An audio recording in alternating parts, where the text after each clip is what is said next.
Assalamualaikum warahmatullahi wabarakatuh.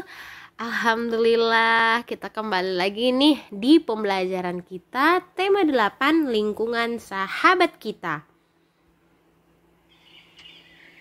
Doa sebelum belajar. Bismillahirrahmanirrahim. Raditu billahi rabba wa bil islami dina wa bi muhammadin nabiyya wa rasula. Rabbi zidni ilman warzuqni fahman. Artinya, kami ridho Allah sebagai Tuhanku, Islam sebagai agamaku, dan Nabi Muhammad sebagai Nabi dan Rasul.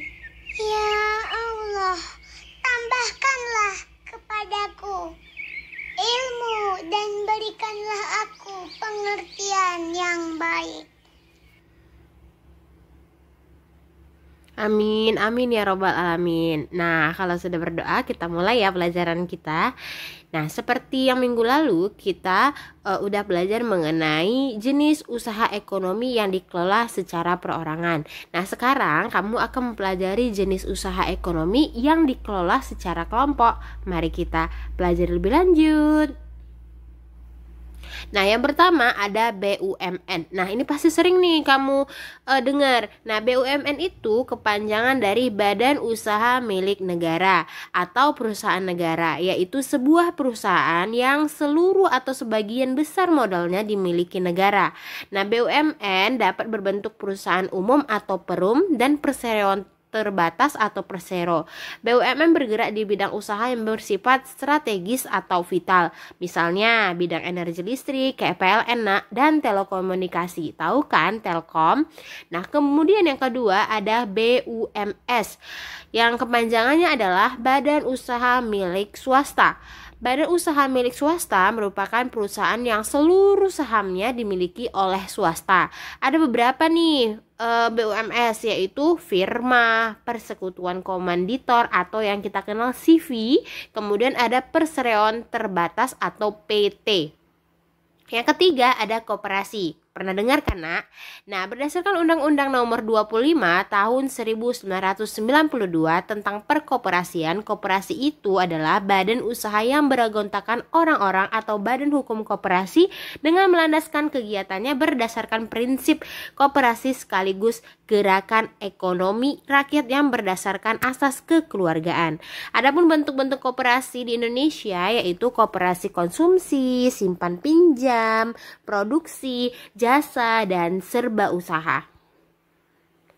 Nah, coba kamu perhatikan video berikut ini.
Nah, itu adalah tradisi rosulan di Gunung Kidul.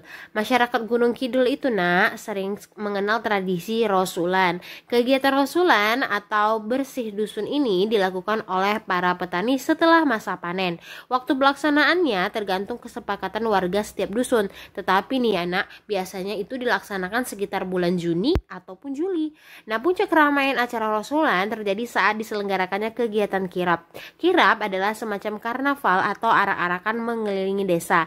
Dalam acara kirap itu dibawa pula tumpeng dan sajian berupa hasil panen seperti pisang, jagung, padi, sayur mayur, dan hasil panen lainnya. Seperti yang ada di sudut sana, Nak. Tari Suling Dewa. Tonton dulu ya videonya.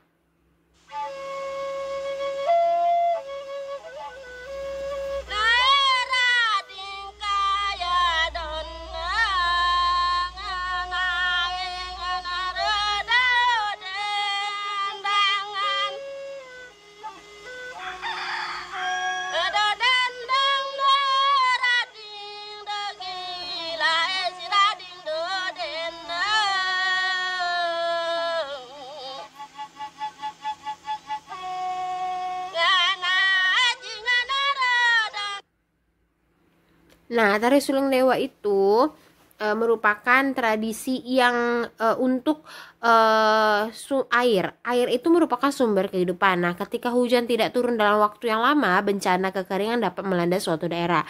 Saat itu, banyak kegiatan manusia terganggu karena berkurangnya air bersih akibat kekeringan.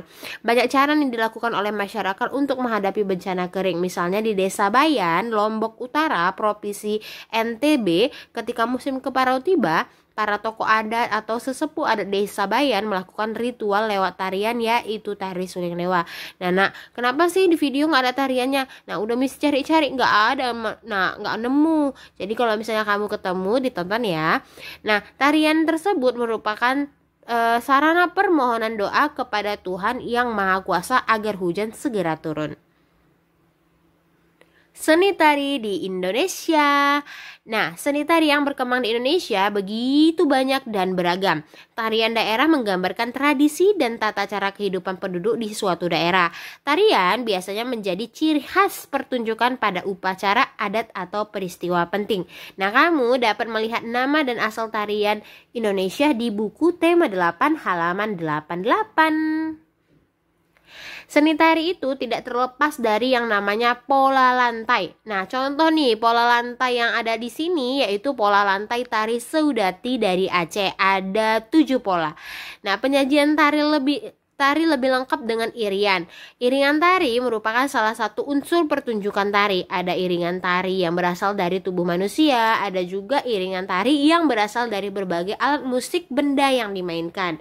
Nah, iringan tari yang berasal dari tubuh manusia, misalnya tepukan tangan, hentakan kaki, dan suara-suara dari mulut seperti siulan atau nyanyian. Nah, iringan tari yang menggunakan alat musik itu dapat berupa alat musik tradisional, bisa juga alat musik modern. Nah, segitu dulu ya penjelasan dari Miss. Kalau kamu belum mengerti, kamu bisa menghubungi Miss langsung. Assalamualaikum, bye-bye.